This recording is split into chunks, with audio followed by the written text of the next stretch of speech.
आज AICC observers की meeting भी है दिल्ली में। सबसे पहले जो युवा कांग्रेस का जो चुनाव हुआ हरियाणा में, उसमें जो सभी चयनित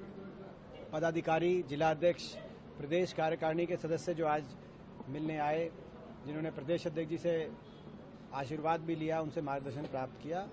और उन सभी को हम बहुत बहुत शुभकामनाएं देते हैं। हरियाणा में बहुत से ऐसे युवाओं से जुड़े ज्वलंत मुद्दे हैं, जिन मुद्दों को लेकर विचार विमर्श हुआ युवा कांग्रेस की टीम के साथ, और उन मुद्दों को लेकर हरियाणा की जो युवा कांग्रेस के जो सारे हमारे नौजवान पदाधिकारी के रूप में चयनित होकर आए हैं, उन मुद्दों को लेकर संघर्ष करेंगे। जिसमें पहला मुद्दा जो अभी ज्वलंत मुद्दा है वो हिसार कृषि विश्वविद्यालय से जुड़ा हुआ मुद्दा है, जहां पर कृषि विश्वविद्यालय के प्रशासन ने अन्याय किया है, छात्रों के साथ मारपीट की गई है, छात्रों के साथ उनके स्टाइपेंड्स को बंद किया गया है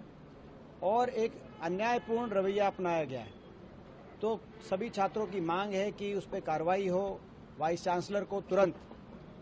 हटाया जाए और जो दोषी हैं उनके खिलाफ न्याय संगत कानूनन जो कार्रवाई बनती है उन आपराधिक धाराओं में मुकदमे दर्ज करके कार्रवाई कराई जाए, स्टाइपेंड्स को दोबारा पूर्ण रूप से दोबारा शुरू कराया जाए। दूसरा जो हमारा मुद्दा है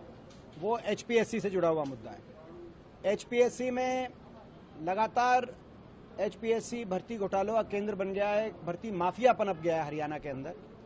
और HPSC के माध्यम से लगने वाली जो भर्तियां हैं उसमें ये देखा गया अमूमन कि हरियाणा से ज्यादा हरियाणा के बाहर के बच्चों को चयनित किया जा रहा है लगातार। ये पिछले कई वर्ष से हो रहा है, एक के बाद एक पेपर लीक भी हो रहे, एक के बाद एक भर्ती घोटाले भी हो रहे हैं। और अभी भी जो असिस्टेंट प्रोफेसर हिंदी, हिस्ट्री और ज्योग्राफी के पेपर्स अभी कंडक्ट किए गए, उसमें टूटी हुई सील के कारण हिंदी का पेपर रद्द कर दिया गया, लेकिन जो पेपर लीक हिंदी के पेपर में था उसी तरीके से हिस्ट्री और ज्योग्राफी का पेपर भी लीक था। एक और तो छत्तीसगढ़ से 27 क्वेश्चन यूं के यूं पाए गए इतिहास के पेपर में, ज्योग्राफी के पेपर में बिहार से 25 प्रश्न यूं के यूं पाए गए, कई उत्तराखंड से कुछ प्रश्न उठाए जा रहे हैं उत्तराखंड के इम्तिहानों से, और वही क्वेश्चन हमारे HPSC के एग्जामिनेशन में यूं के यूं उसी क्रम में बड़ी संख्या में मिल रहे हैं दूसरे प्रदेशों के प्रश्न। ये एक बहुत बड़ा माफिया, क्योंकि कई ऐसे कोचिंग सेंटर हैं जो बताया गया है कि वो दूसरे प्रदेशों की कंडक्ट की जाने वाली इन एग्जामिनेशंस के क्वेश्चन पेपर पर तैयारी करा देते हैं पहले, और फिर वही क्वेश्चन हमारे HPSC के अंदर रिपीट कर दिए जाते हैं। और इसीलिए जिसमें मैंने जैसे कहा कि इतिहास में 22 प्रश्न छत्तीसगढ़ PCS परीक्षा के सामने पाए गए थे, 14 प्रश्न उत्तराखंड PAC के प्रश्नों से पाए गए थे। इसी प्रकार से असिस्टेंट प्रोफेसर भूगोल की परीक्षा में लगभग 27 प्रश्न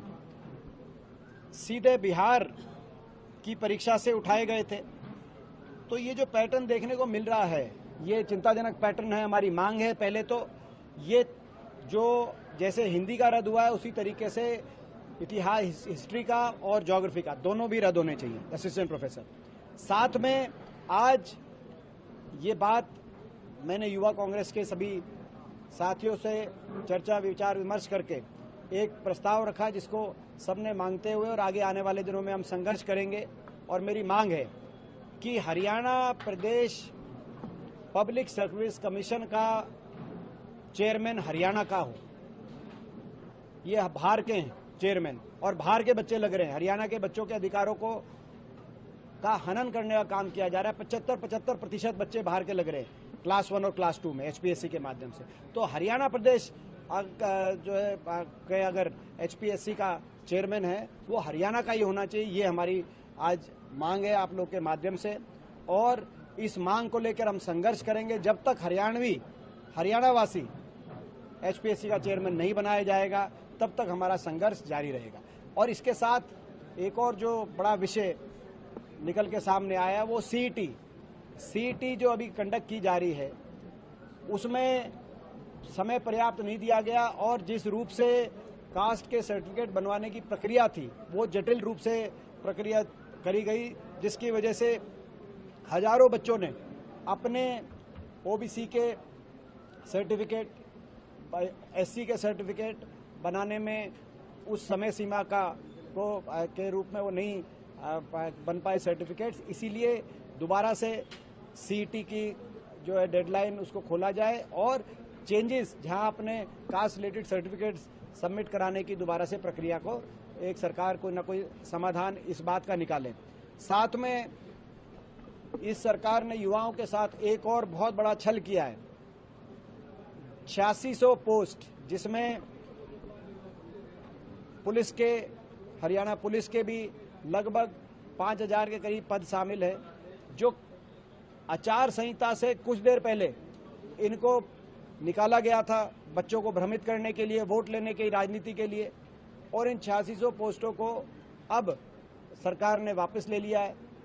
और अब बात की जा रही है कि नए सीटी के बाद लाया जाएगा। तो यानी कि चुनाव के पहले जितने जुमले दिए गए उनमें ये भी एक जुमला शामिल था, 8600 पोस्ट भी शामिल थी। तो इतना बड़ा छल धोखा हरियाणा के नौजवानों के साथ किया गया है, जिसका अंदाजा आप लगा सकते हैं, जिस प्रदेश में सबसे ज्यादा बेरोजगारी हो। तो ये हमारी युवाओं को लेकर ये बहुत सी मांगे हैं प्रदेश के नौजवानों की। इन मांगों को लेकर युवा कांग्रेस भी मजबूती से इन मांगों को लेकर संघर्ष करेगी आने वाले दिनों में, और हम भी हर स्तर पर इन मांगों को उठाने का कार्य करेंगे, चाहे संसद हो चाहे विधानसभा हो। तो ये हमारा आज का जो मीटिंग थी उसका हमारा मुख्य उद्देश्य था, और ये खुशी की बात है कि बहुत अच्छी टीम बनी युवा कांग्रेस की।